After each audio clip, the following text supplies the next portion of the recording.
100 বছর কি কলির মানুষ এখন আর বাঁচে মাথা? 60, 70, 75 টেনে টেনে 80, এর মধ্যেই মৃত্যু অনিবার্য। যে কোনো রোগে আপনার মৃত্যু হবে। 100 বছর পর্যন্ত এখন আর বর্তমানে মানুষ এখনকার সময় 100 বছর আর যাচ্ছে। তাই ভগবান দেখলে এত কম সময়, 60, 70, 75, এত কম সময়ের মধ্যে এরা লেখাপড়া শিখতে পাবে, বিবাহ করবে কবে, ভজন করবে কবে, স্কুলে যাবে বা কবে? এরা তো আমায় জানতে সময় পাবে না, কঠিন ব্রত এরা করে পারবে না। তাই এরা তো আমার সন্তান, এদের জন্য আমাকে একটা উপায় বাহির করে দিতে হবে। কঠিন ব্রত নয়, যাগযজ্ঞ নয়, পূজা অর্চনা নয়, শুধু ভুবন মঙ্গল হরির নাম করলে কৃপা হয়ে যায়। কৃষ্ণ ভক্ত হয়, যদি তাও না হয়, যদি বাবা হয়, সে সন্তান কৃষ্ণ ভক্ত হবে। কেননা মা হচ্ছে মাটি বা ক্ষেত্র, আর বাবা হলো বীজ। বীজ যদি খারাপ হয়, জমির গুণে ভালো ফসল হয়, কিন্তু এই জমিটাই যদি খারাপ হয়, ওই জমিতে কখনো ভালো ফসল ফলতে পারে না। ভক্ত প্রহ্লাদ, তার পিতার নাম ছিল হিরণ্যকশিপু, অসুরের সন্তান হলো কৃষ্ণ ভক্ত, হরি ভক্ত। তার বাবার কারণে নয়, মায়ের কারণে হয়েছিল হরি ভক্ত। আরো তার ধ্রুব মহারাজ, যার পিতার নাম ছিল উত্থানপাদ মহারাজ। এই উত্থানপাদ মহারাজের দুটি স্ত্রী ছিল, একজন ছিল সুনীতি আর একজন ছিল সুরুচি। সুনীতির গর্ভে ধ্রুবের জন্ম হলো। ভালো নীতি আছে যার, ভগবান তো তার গর্ভেই আসবে, ভালো রুচির গর্ভে তো আসবে না। রুচি নয়, ভালো নীতি। ধ্রুব মহারাজ 6 থেকে 7 বছর বয়স, মায়ের কণ্ঠ জড়িয়ে ধরে বলছে, মা, ও মা, এই জগতে সব সন্তানের বাবা আছে, সবাই তার বাবার কোলে ওঠে, কত আদর পায়, আমার কি বাবা না? কোনদিন তো বাবার কোলে উঠতে পারি। ধ্রুব, কে বলেছে তোর বাবা না? ওই তো তোর বাবা দাঁড়িয়ে আছে, উত্থানপাদ মহারাজ। ধ্রুব ছুটে গিয়ে বাবার কোলে গেছে। বিমাতা সুরুচি ধ্রুবকে ডেকে বলে, এই ধ্রুব, বাবার কোলে উঠতে চাস? যদি বাবার কোলে উঠতে চাস, যা, এক জনম হরি ভজন করে দেখ। যদি এক জন্ম হরি ভজন করতে পারিস, তবেই বাবার কোলে উঠতে পারবি, বলে উঠতে পারবি। সঙ্গে সঙ্গে তার বাবা কোল থেকে নামিয়ে দিয়েছিল। ধ্রুব মায়ের কাছে গিয়ে মায়ের গলা জড়িয়ে ধরে কাঁদছে, মা, তাহলে নিজের বাবার কোলে উঠে গেলে হরি ভজন না করলে কি উঠা যায়? বাবা আমায় কোলে নিল, কোলে নিয়ে আবার নামিয়ে দিল কেন? তার মা ছিলেন পরম ভক্ত। মা বলেছিলেন, ধ্রুব, এই জগতের বাবা যারা ক্ষণকাল রেখে নামিয়ে দেয়,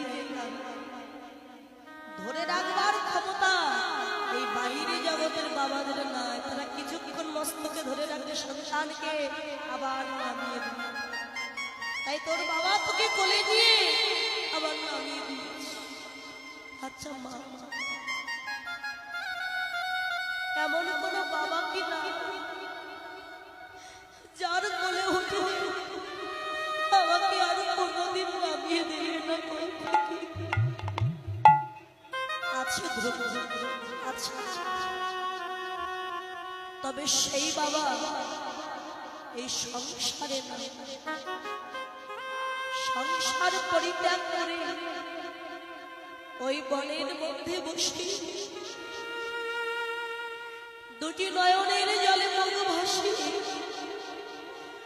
যদি বাহু উত্তোলন করে কেঁদে কেউ বলতে পারে হে জগৎ পিতা, আমি তোমার কোলে উঠবার জন্য ঘর ছেড়েই বলে এসেছি, একবার কৃপা করে আমায় কোলে তুলে নাও। যদি এমন করে কেউ ডাকতে পারে, তবে ওই জগৎ পিতা এসে তাকে কোলে তুলে নেয় আর কোনদিন মুখ ছাড়া করে মা। তবে আমি যাবই জগৎ পিতার সামনে। যাওয়ার আগে তুমি তোমার মা, তোমার চরণে প্রণাম করে আশীর্বাদ চাইছি। কি আশীর্বাদ জানো? ওই জঙ্গলে হিংস্র বাঘ, সিংহ, হিংস্র জীব জন্তু আছে। তপস্যা করতে গিয়ে যদি আমার মৃত্যু হয়ে যায়, তুমি যখনই শুনবে তোমার ধ্রুব মারা গেছে, তখনই তুমি আমায় আশীর্বাদ করো মা। আবার যদি কোনদিন ভবের মাঝে আসি, তোমার মতো মায়ের গর্ভে যেন আমার জন্ম হয়।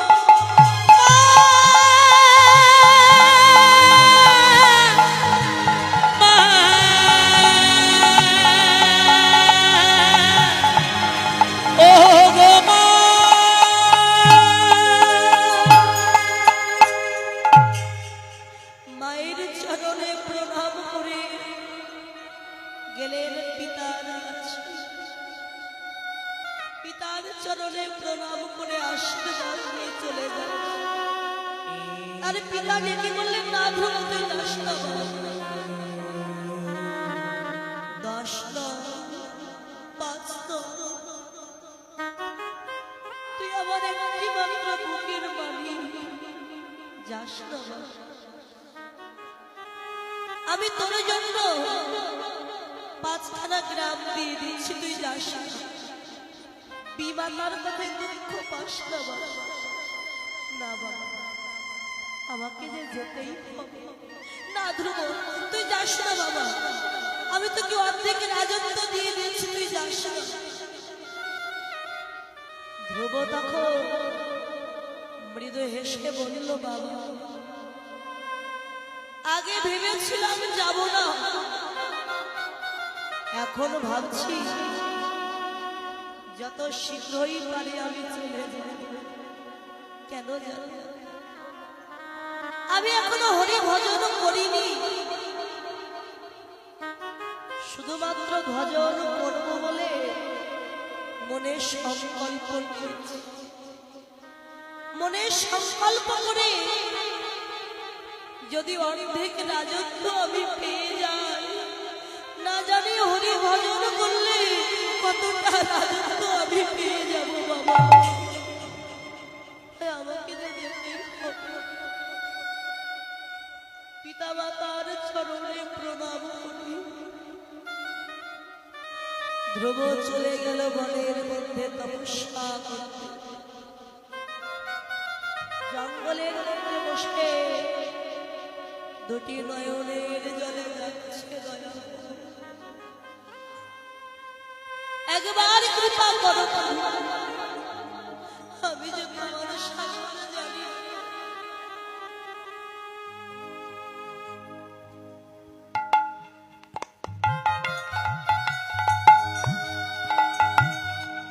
আমি যে তোমার ভজন জানি। একদিন যাই, দুদিন যাই, 3 দিন যাই, কয়েক মাস চলে গেলে তপস্যা করছে।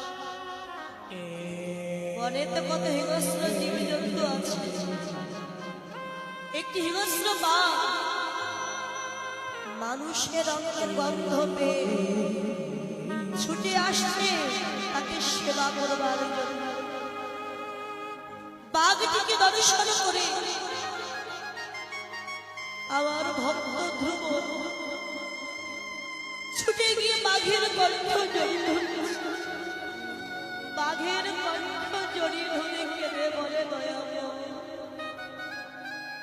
আমি শিশু আমাকে পরীক্ষা করবার জন্য তুমি পশু রূপে এসেছো তাই না দয়াময় শিশুর সম্মুখে পশু রূপে দাঁড়িয়ে থেকো না একবার তপ্ত পলাশ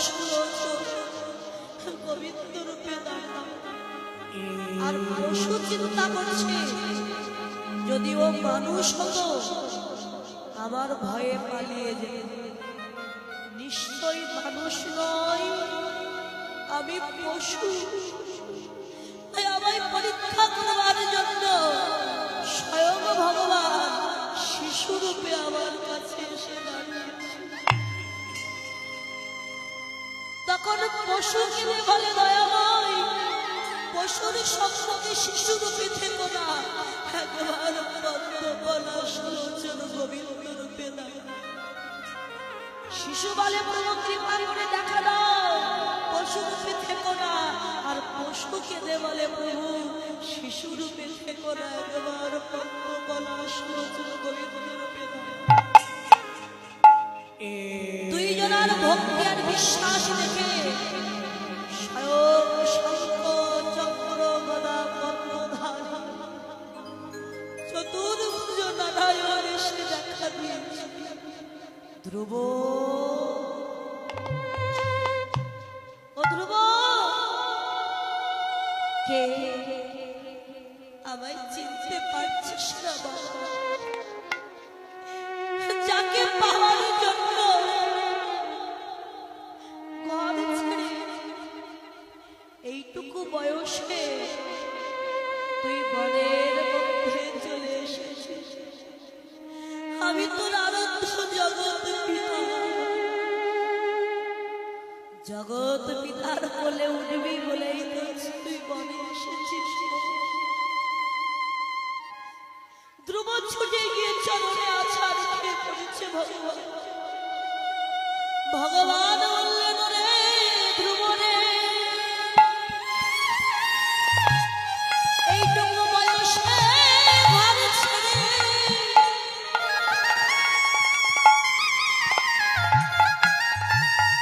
এই বনে বসে তুই নয়ন জলে বুক ভাসায় কাঁদছিস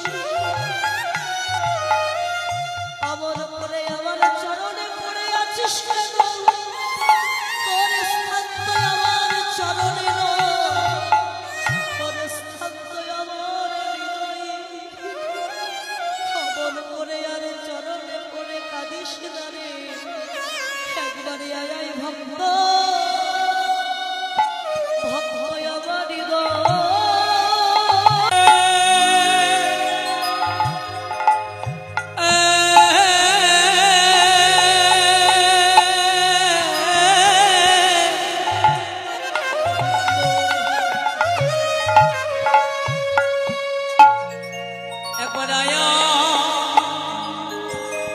ভক্ত আমার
জানি না এমন ভাগ্য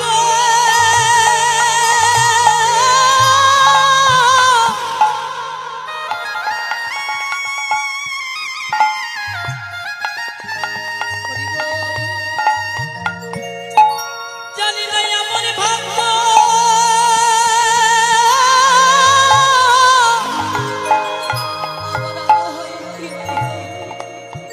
আরে ওই কি নয় রে ভক্তরে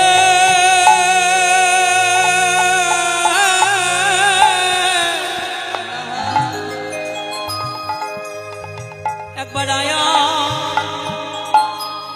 ভক্ত আমার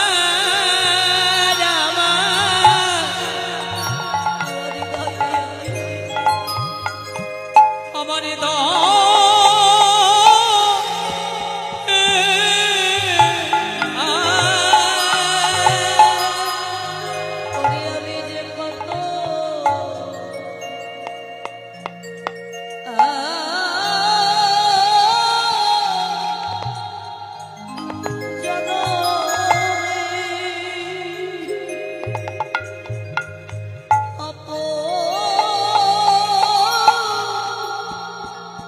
আমি অপরাধী একবারে আয় ভক্ত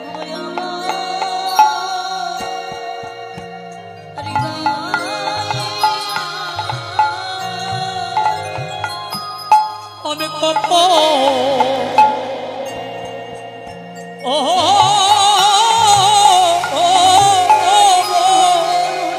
জনমে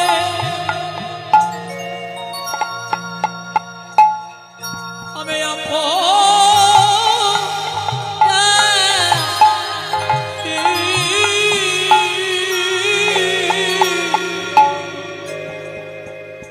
একবার আয়া ভক্ত আমার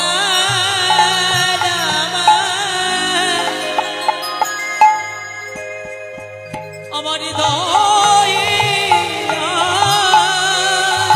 ভগবান বললেন ধ্রুব বল তুই কি চাস যা চাইবি আজ আমি তোকে তাই দয়াময় আমার যাওয়ার মতো আর কিছু নেই। তবুও যদি তুমি কিছু দিতে চাও আমায় এই আশীর্বাদ করো আবার যদি কোনোদিন এই ধরার মাঝে আমায় পাঠাও আমি যুগে যুগে পাই যেন তোমার চরণ আমি যদি তোমার চরণ পাইবা না পাই তবে এই আশীর্বাদ যেন ভক্তের চরণ ছাড়া করো ও দয়াময়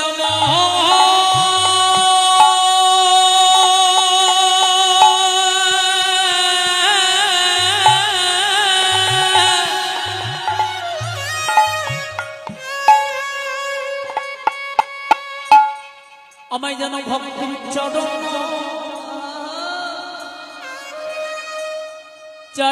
ছাড়া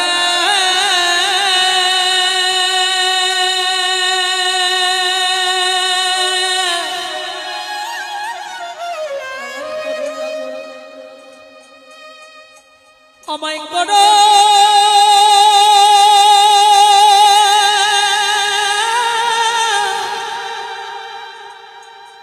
করুণা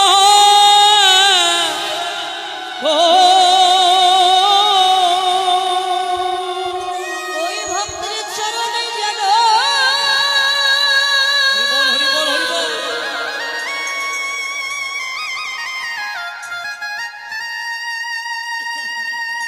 ওই চরণে যেন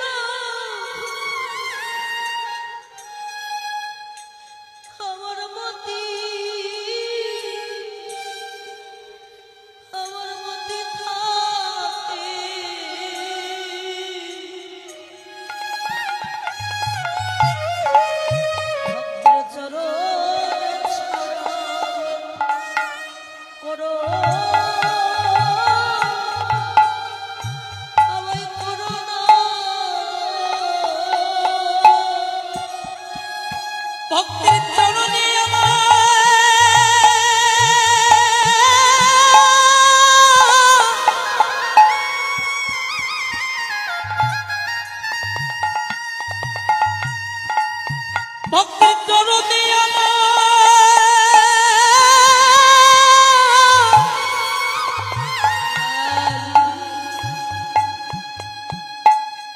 যেন মতি, আমার মতি থাকে দয়াময়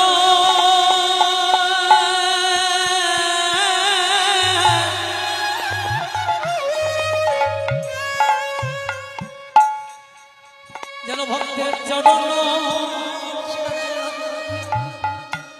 চরণে ছাড়া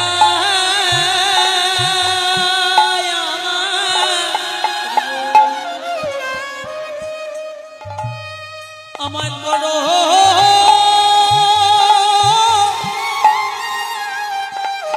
করুণা গো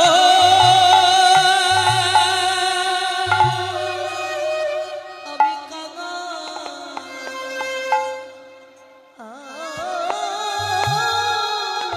কি ব্যাপার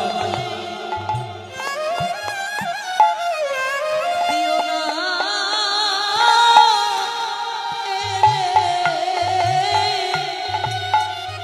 যারা ভক্তের চরণে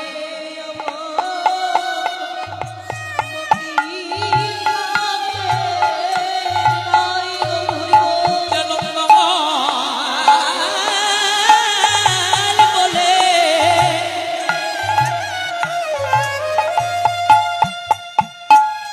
দিও না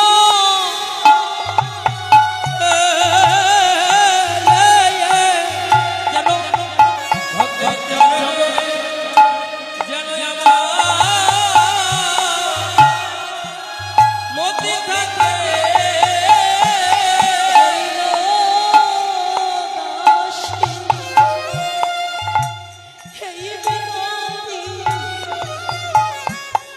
যেন ভক্তের চরণে আমার মতি কপিল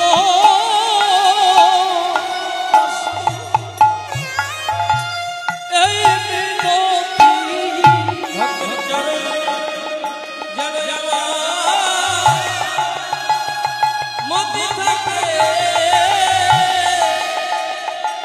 এ জন্মে নয় জন্মে ভক্তের চরণে যেন আমার মতি থাকে এ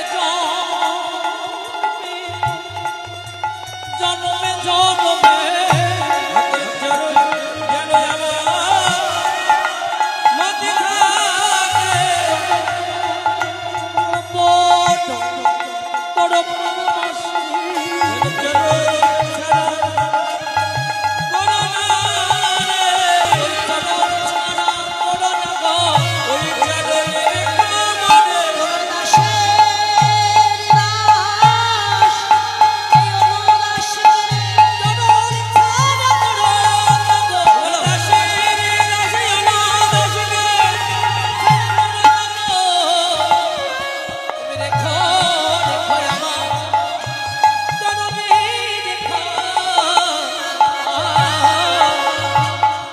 আজ সেই ভক্তের ভগবান এই কলিহত জীবের ওখানে কি ওইটা দেখা শুরু করে এই কলিহত জীবকে কৃপা করবার জন্য মধুবাকা হরিনাম নিয়ে এলেন যে একবার হরিনাম সংকীর্তনে মেতে এসো এই নাম কিনা জীবের নাই করে সংসার হাতে করো গৃহকর্ম মুখে বলো হরি অনায়াসে দিতে পারবে ভব বাবা কেননা কলিযুগে আমাদের শুধু নামটাই হলো সম্বল। যদি বলেন কেন, শ্রীমদ্ ভগবতে প্রমাণ দিয়েছে কৃতে যোদ্ধায়ত বিষ্ণু ত্রেতায়ং জয়ত মখই তারপরে পরিচর্যায়ং কলম ধরে সংক্ষিপ্ত না দই। সত্যযুগে সাধনা করে ভগবানের কৃপা পাওয়া যেত, ত্রেতা যুগে যাগ যজ্ঞ করে ভগবানের কৃপা লাভ করা যেত, দাপর যুগে দ্বারা ভগবানের কৃপা লাভ করা যেত। আর কলিযুগের সম্পদ হচ্ছে হরির নাম।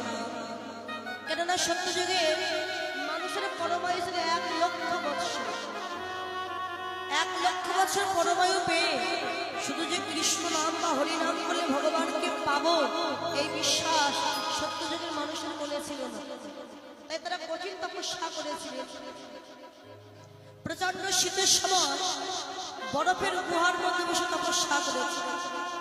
প্রচন্ড গরমে পাহাড়ের গুহার মধ্যে বসে তপস্যা করেছিলেন। জলের নিচে বসে তপস্যা করেছে। তপস্যা করতে করতে দেখা গেল দেহের এই মাংসগুলো খসে পড়ে গেছে, শুধু হাড় জীবিত আছে, হাড় থেকে মহামন্ত্র নাম উচ্চারণ হচ্ছে। তারপরে শক্তি লাভ করে ভগবানের কৃপা তারা পেয়েছে। তারপরে যুগ এসেছে 1 লক্ষ থেকে একটা শূন্য বাদ পড়ে গেল, অর্থাৎ 1 পোয়া ধর্ম কমে গেল। তারপর যুগের মানুষের পরমাণু তখন হয়ে গেল কত? 10,000 বৎসর। তারপর যুগে পূজা অর্চনা করেছে, কে কত পূজা করে পারে, যাগ যজ্ঞ করে ভগবানের কৃপা লাভ করেছে। তারপর যুগ এলো ওই 10,000 থেকে আরেকটা শূন্য বাদ পড়ে গেল, রইল কত? 1,000 বৎসর। তারপর যুগে পূজা অর্চনা করলো, ভগবানের কৃপা লাভ হলো। কলিযুগ এলো, কলিযুগে 1,000 থেকে আরেকটা শূন্য বাদ পড়ে গেল, রইল 100 বছর। কিন্তু 100 বছর কি কলির মানুষ এখন আর বাঁচে মাত্র? 60, 70, 75 টেনে টেনে 80, এর মধ্যেই মৃত্যু অনিবার্য। যে কোনো রোগে আপনার মৃত্যু হবে। 100 বছর পর্যন্ত এখন আর বর্তমানে মানুষ এখনকার সময় 100 বছর আর যাচ্ছে। তাই ভগবান দেখলে এত কম সময়, 60, 70, 75, এত কম সময়ের মধ্যে এরা লেখাপড়া শিখবে কবে? বিবাহ করবে কবে?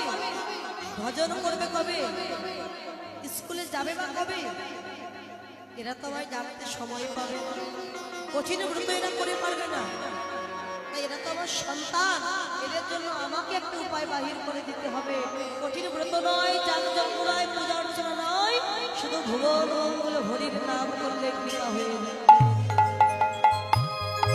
হরির নাম, হরির নাম, হরির নামৈব কেবলম, কলো নাস্তেব নাস্তেব নাস্তেব গতিরন্যথা।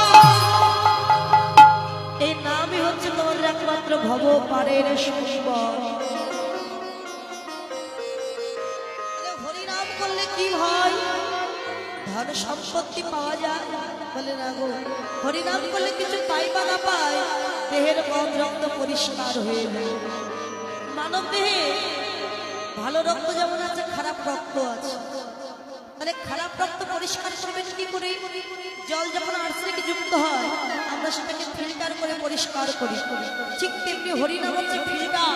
এই হরিনাম আপনি কান দিয়ে যত শ্রবণ করবেন বা হরিনাম করবেন, এই হরিনাম ফিল্টার হয়ে আপনার দেহের মধ্যে প্রবেশ করে দেহের যে খারাপ রক্ত আছে ওই খারাপ রক্তকে পরিষ্কার করে দেয়। নামের এমনই গুণ, আপনি হালাই কিংবা শ্রদ্ধায় যদি নাম নেন আপনার কৃপা হবেই হবে। এই যে আমরা বসে আছেন, এর মধ্যে অনেক ভক্ত চিন্তা করছে প্রচন্ড গরম, কি করি, ভালো লাগছে না, বাড়িতে যাব। তা বাড়ি যাব, সঙ্গী পাচ্ছি না, সঙ্গী পাচ্ছি না, যেতে পারছে না, এই জন্য বসে আছে। মানে কীর্তনে কিন্তু মন নাই, এদিক থেকে তাকাচ্ছে কিন্তু বসে আছে এখানে। এই যে কীর্তন হরিনাম সেই ভক্তের কর্ম দিয়ে যখন হৃদয় মন্দিরে প্রবেশ করছে তার কৃপা কিন্তু হচ্ছে। যেমন আগুনে হাত দিলে যেমন হাত পুড়ে যায়, আপনি না বুঝে আগুনে হাত দিয়েছেন, আগুন কি বলবে ও তো না বুঝে আগুনে হাত দিয়েছে, হাত আমি পোড়াবো না, বলবে? বলবে না। আগুনের কর্ম হচ্ছে পোড়ানো, আপনি জেনে হাত দেন বা না জেনে হাত দেন। ঠিক তেমনি হরিনাম আপনি হেলায় শ্রবণ করুন বা ভক্তি দিয়ে শ্রবণ করুন, এই নাম শ্রবণ করলে আপনার ক্রিয়া হবেই হবে, এতে বিন্দুমাত্র সন্দেহ নয়, আপনার কৃপা হবেই। আজকে সেই ভক্তগণকে সঙ্গে নিয়ে সুরধুরী গঙ্গার কুলে মহাপ্রভু হরিনামের খেলা খেলছিলেন। খেলায়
মানে কি মা?